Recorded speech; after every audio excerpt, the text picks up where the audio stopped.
Hello, assalamu alaikum everyone and a very warm welcome to my all YouTube viewers.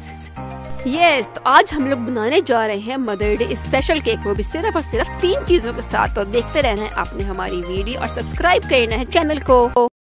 Art हो या क्राफ्ट हो, कुकिंग हो या बेकिंग हो, फेशियल हो या रिव्यू हो, रहिए सारा के संग संग।